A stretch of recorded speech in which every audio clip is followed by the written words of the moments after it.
Do something different the next 90 days than you did the last 90 days, like picking up the books to read. Do something different, like the new health disciplines, relationship with your family, whatever it is, doesn't matter how small it is. If you'll start doing different things with the same circumstances, since we cannot change the circumstances, but we can change ourselves. We can change what we do.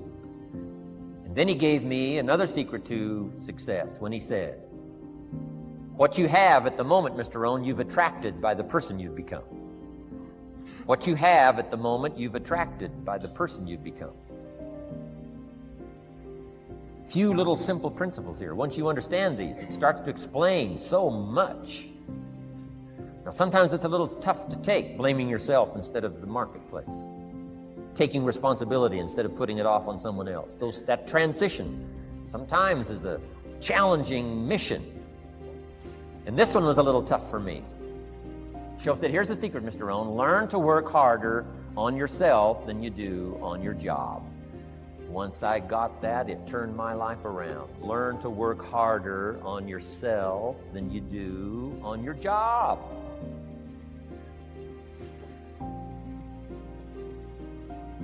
He said, if you work hard on your job, you'll make a living. If you work hard on yourself, you can make a fortune. Wow. If you would have known me at age 25, you would have said, Jim Rohn's a hard worker. If you'd have known me, you'd have said that. I'm the guy, I don't mind coming a little bit early, staying a little bit late, I don't mind that. You'd have said, well, Jim Rohn's a hard worker. You say, well, how come he's got pennies in his pocket and nothing in the bank and behind on his promises? Well, I was a hard worker, but I was working hard on my job, not on myself. I'm telling you, if you'll learn that simple little principle and start the process today, latest tomorrow, give you tonight to think it over.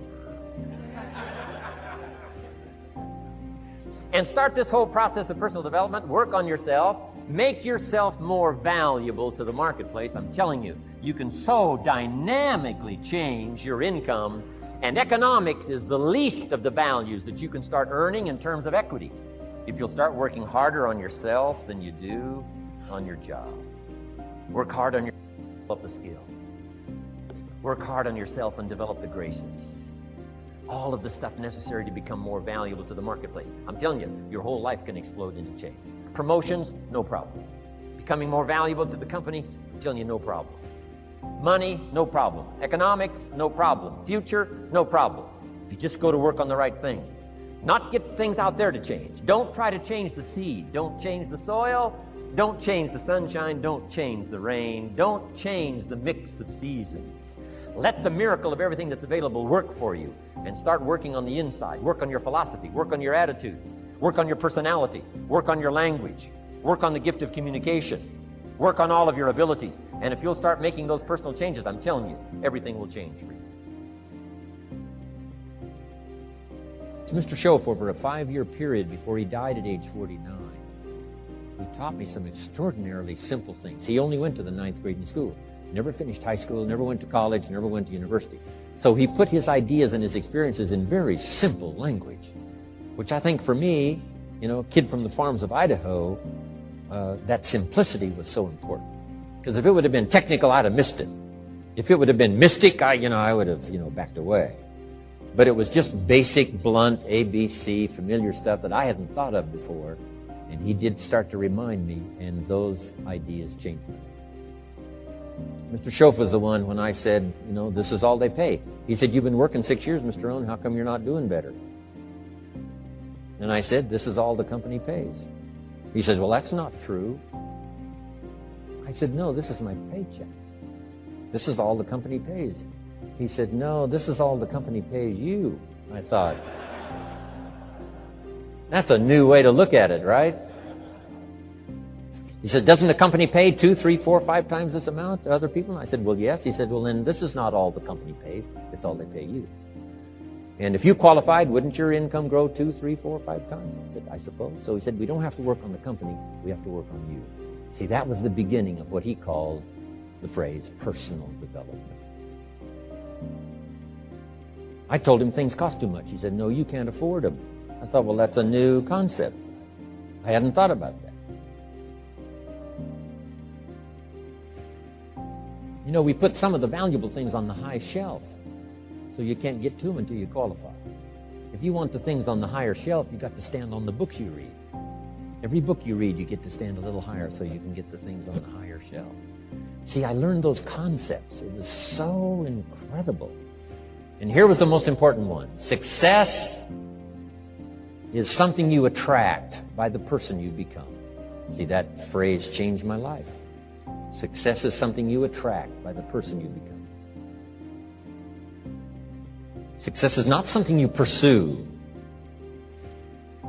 It's like chasing a butterfly. You can't quite catch it. Success is something you attract by becoming an attractive person. See, those were new concepts to me. I'm just working hard trying to make a living. Here's what he said to me. This changed my life. I got a chance to teach this in Moscow and across Russia. 3 visits, now the 4th. Here's what Shoaff taught me. Profits are better than wages. Nobody taught me that in high school. Nobody taught me that. I went to 1 year of college. Nobody taught me. Profits are better than wages. Wages make you a living. Profits make you a fortune. And how could you work on both a living and a fortune? He said, well, you could start part-time working on your fortune while you're working full-time on your living. I thought, wow. Now he said it's fun to get up in the morning. Not just getting up, go to work to pay the rent, but to get up to go to work to make a fortune. First, to make a living for my family. Second, to make a fortune. And he taught me how to make both a living and a fortune. Guess what I did? I learned how to make both a living and a fortune. And I found out anybody could do it once they get the information. And at age 25, I started receiving this extraordinary information. Here's what he said. Your income is directly related to your philosophy, not to the economy. I thought, no one ever told me that. I kept hoping the economy would change. He said, no, your philosophy has to change. I assured him that I had my fingers crossed. He said, that won't help. Then what could I do to change my income and multiply it by 2, by 3, by 5, by 10, and then multiply it by 10 again? What could I do? And he started giving me the disciplines and the process of learning the skills to change my life. This was an extraordinary man. Those were extraordinary times for me. Life-changing in every manner that you can imagine. But very simple ABC concepts. Here's what I learned. Not to search for the exotic until you've discovered the basic. And those basic philosophies that he shared with me during that time were life-changing. Success is something you attract by the person you become. Success is not something you pursue, chase, run after. Success is something you develop, something you become. You attract success. So the whole key to unlock all the treasures, whether it's economic treasures or spiritual treasures, financial, social, personal, every way you can possibly think of, is by your own personal development. And then he added one more, which is so important, and it's probably worth the price of the seminar. Here it is. What you become is much more valuable than what you get. What you become is much more valuable than what you get. The major question to ask on the job is not what am I getting here. The major question to ask on the job is what am I becoming here? Not what am I getting, what am I becoming? So it's very important what you become. Because what you become attracts. If you become cynical, you attract cynicism. What you become attracts. So this whole subject of personal development was so vitally important to me. It changed my life. I was a millionaire by age 31. And that was just the economic part of it. It took me 6 years from age 25 to age 31. It was unbelievable. Remember, be a student, not a follower. And here's what you must always do. Design your own personal life. I'm very happy for people to take notes at my seminar, but I'm also just as happy if somebody says, hey, this is not for me, tear up all these notes and throw them away. That's just as valid for me. Right. Remember, be no one's disciple. Chart your own course. Make what you do the product of your own conclusion. What I'm saying here is be your own person. You don't have to be a model of someone else. You don't have to do it like anybody else. Right? Do it like yourself. Buy what you want to buy. Listen to what you want to listen to. Make changes if you want to make changes, and don't make changes. Right? It's your life. I'm telling you. And don't let anybody persuade you any different. Success is not a stereotype. Success is not a Ferrari. Success is not an automobile. It's not a house. It's not a place. It's not money in the bank. It's not $1 million. That's not success. Success is the continual unfolding of the design of your own life and pulling it off. That's what success is. The continual unfolding of the design of your own personal life and pulling it off in whatever degree you wish. That is success. Successful in doing whatever you want to do that makes sense to you, for you, your family, your responsibilities. Will take on responsibilities or refuse responsibilities. That's strictly all up to you. We've been given the power of choice. Every life form except human beings operates by instinct in the genetic code. Now, why not human beings? Because here it is. We've been given the dignity of choice. We're not like a robot. We're not stuck like a tree, using up all the nourishment, nothing left, now you die because you can't change location. Not true. Humans can go north, south, east, west. Humans can change, do anything they want to do. We've been given the dignity. But here's what's interesting about all life form except humans. Every life form except humans strives to the max of its potential. How tall will a tree grow? As tall as it possibly can. You never heard of a tree growing half as high as it could. No, that is impossible. A tree grows as high as it can, drives down every root it can, produces every leaf it can, extends itself as far as it possibly can. Every life form extends to the max, except human beings. Now, why not human beings? Because we're not robots. We've been given the dignity of choice. And here's a couple of alternatives on the dignity of choice. To be part of or all of, you have the potential to be. And you got the choice. Do a little to make yourself comfortable and forget the rest, or do it all. And there's nobody here to dictate you got to do it all. That's nonsense. You got to be rich because we live in a rich country. That's nonsense. You don't have to be rich. You don't have to do it all. You can do a little, do some more. Take advice, but don't take orders. Take information, take training, take teaching, but don't take orders from no one that tells you how you need to live and what you need to own and what you need to do. Somebody says, well, you need to be successful. That's a personal choice, being successful. What we teach is the possibilities, and everybody chooses. Take a little, take a lot, do some, do nothing. Abraham Lincoln said, since I would be no one's slave, I will be no one's master. Excellent philosophy.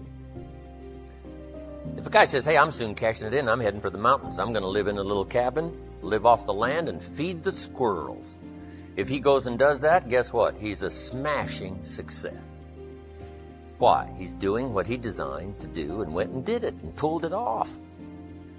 You can't say, no, that's not successful. That is the epitome of success, is giving a design to your life and go pull it off, making progress in that direction that satisfies you. If it doesn't satisfy you, make alternatives and you change. And if you get some better ideas, sure, you may follow someone's suggestion and ideas, but not orders. Design your own life like you want it that will fit. Now, if you take on some responsibilities, now you got to consider those. Yes, you can ignore your responsibilities, but you won't feel good about that.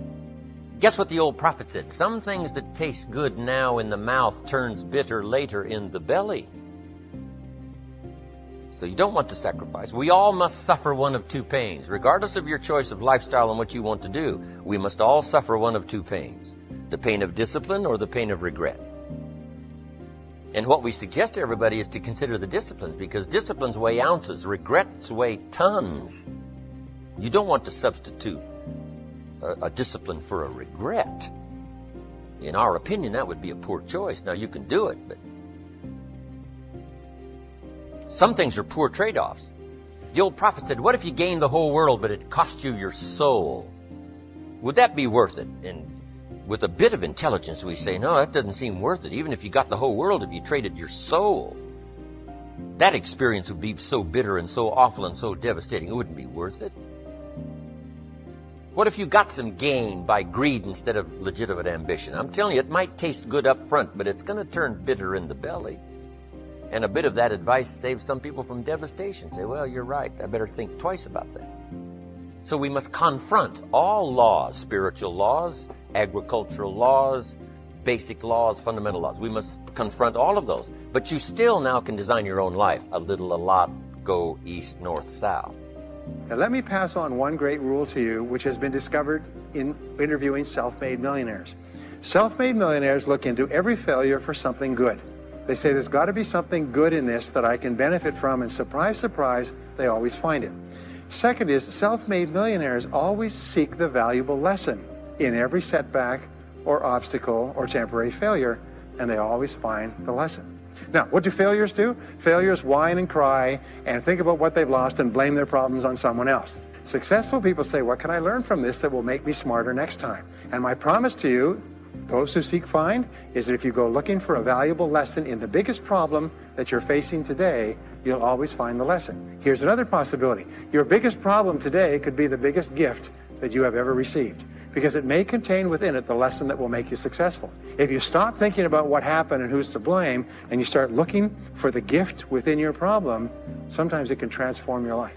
The next key is to dedicate yourself to lifelong learning. Now, what takes you from rags to riches is personal development, personal and professional development. In the 21st century, as Peter Drucker says, knowledge and skill are the keys to the 21st century. And the only thing that will be relevant, the only skill that will be relevant in the 21st century is the ability to learn new skills, because virtually everything you know is becoming obsolete at a rapid rate. Stephen Covey says that your current knowledge base has a half-life of 2 years, which means that half of everything you know will be irrelevant within 2 years. And 2 years from now, half more. So if you're not continually learning and upgrading your knowledge and skills, you're not staying in the same place. As Pat Riley says, the basketball coach says, if you're not getting better, you're getting worse. If you're not constantly learning, you're actually falling behind. So here are the 3 keys to continuous learning. Number 1 is read in your field 30 to 60 minutes each day. In other words, turn off the television, turn off the radio, put aside the newspaper, and just read in your field. The very best places to read, by the way, are books. Read books, the best-selling books written by the most successful people in your field, because books contain a wealth of riches that can enable you to function at a far higher level, to get much better results than you could before. So read 30 to 60 minutes a day. I've had people tell me, countless people over the years, that reading an hour a day has doubled and tripled their income within a year. The second thing you do is take every course that you possibly can. The courses and seminars that are available to you in your field, that are given by professionals, that are courses that have been developed over years and years and years. They have been tested and tested and tested. The person who is talking to you for several hours has spent thousands of hours learning their subject. They have dry tested this or done test runs with thousands of other people. When you take a course, you can learn enough information in 1 or 2 days, more than you could learn in 2 or 3 years or maybe even a lifetime, all distilled and put together. People say, I can't afford a course. You cannot afford not to buy books. You can't afford not to go to courses. Some years ago, I had a dentist, and he was a very successful dentist. I was recommended to me by a friend. And this dentist retired at the age of 53. And just before he retired, he sold his practice for about $2 million. Just before he retired, he told me why. He said about 8 years before, he had attended a dental congress in Hong Kong. This is from California. He'd flown all the way to Hong Kong to attend this international dental congress because there were specialists giving private lectures, sort of plenary sessions on the side. And he attended this session, and it was on a particular technique of cosmetic surgery that this dentist had developed that no one else knew, where you could basically straighten out a person's entire front jaw so they look beautiful at a very low cost and a very high level of effectiveness. He came back and he began implementing this in his practice. People began flying from 500 to 1,000 miles away. Every dentist sent their families, members, and themselves to this dentist. He was able to charge whatever he wanted to charge. He said 8 years later, he retired as a self-made millionaire at the age of 53 to enjoy his money for the rest of his life from what he learned from one session at one convention at one course. Now, that is a true story, and maybe it's an exception, but you can never tell where the information is going to come from. The third way that you can upgrade your skills is listen to audio programs in your car. The average driver drives 500 to 1,000 hours a year, 25 to 50,000 miles. If you listen to audio programs in your car, according to the University of Southern California, you will get the equivalent of almost full-time university attendance just listening to learning material as you drive around. It can totally and profoundly change your life. Very, very important. Here's an interesting point. The more you commit yourself to becoming the best person you can be, the more you like yourself and respect yourself, the more energy you have, the bigger goals you set for yourself, the more you persist. When you invest in yourself and you read and learn and upgrade your skills, you're telling yourself, wow, I am a person with a great future, and it's up to me to maximize my potential. And your self-esteem goes up, your self-respect goes up, your sense of personal pride goes up, and you started to get promoted more and paid more in every part of your life. Get around the right people. This is a key for becoming a self-made millionaire. Dr. David McClellan at Harvard did studies for 25 years looking into why it is that some people succeeded greatly in life. What he found was as much as 99% of your success in life is going to be determined by what he called your reference group. Your reference group are the people with whom you habitually associate. They're the people that you associate with at work, the people you associate with home, your church, your political party, your social circle. What he found in working with people is that changing a person's reference group totally transformed the way they think. Why? It's because we are like chameleons, and we absorb through the skin the attitudes, the opinions, the behaviors, the style of dress, the style of speech of the people with whom we associate most of the time. If you start to associate with winners most of the time, you find that they have a totally different worldview.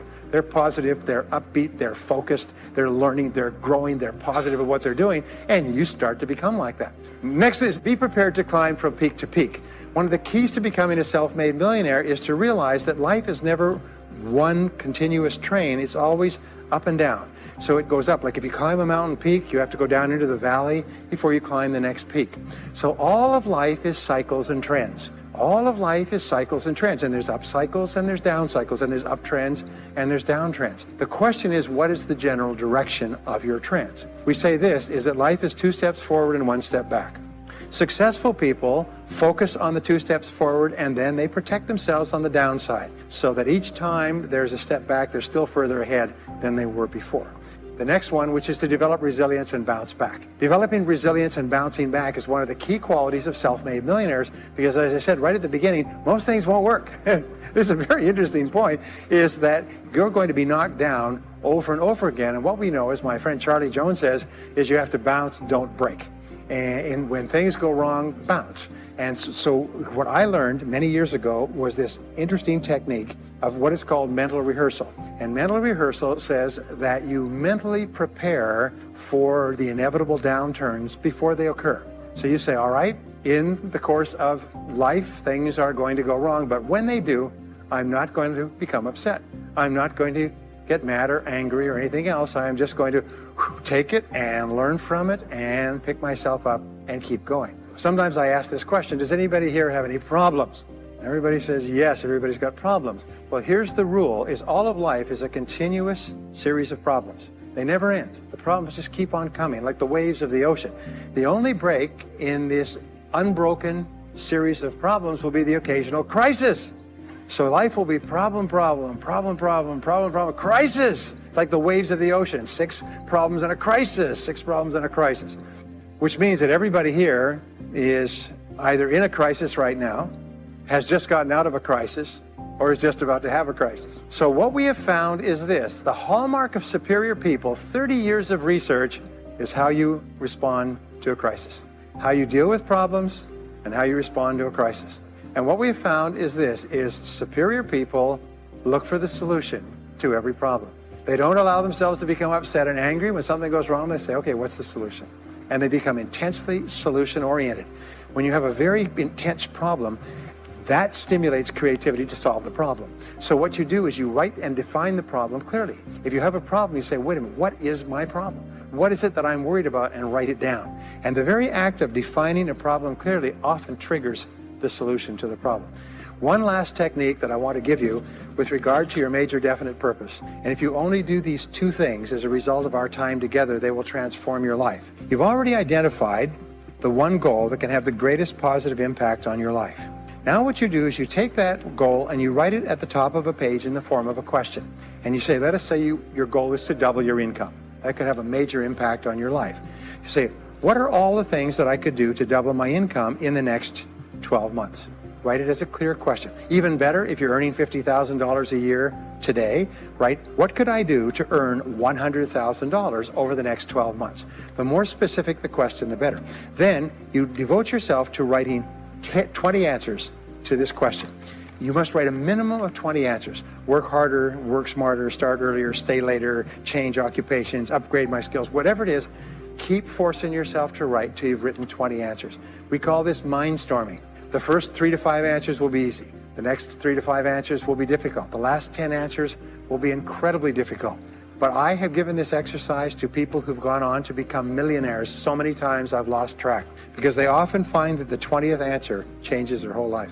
And if you've ever done this once, it's absolutely staggering. More people have become millionaires with this simple idea of mindstorming, what I call the 20 idea method, than any other single method of creative thinking ever discovered. Once you've got your 20 answers, pick one answer and take action on it immediately. Once you've got, it doesn't matter what it is, just take one answer and take action on it, and that will keep you thinking and acting creatively all day long. The next key to becoming a self-made millionaire is to become an unshakable optimist. Unshakable optimist means that you think and talk about what you want most of the time. Optimists think and talk about what they want. They look for the good in every situation. They seek the valuable lesson. They're constantly feeding their mind with great ideas, which opens up new perspectives. What I have found is that optimists have 3 wonderful qualities. Number 1 is they learn more things. As a result, they dramatically increase the likelihood that they will learn the right thing at the right time. Number 2 is they try more things, which dramatically increases the likelihood that they'll try the right thing at the right time. And number 3 is they persist. They never give up.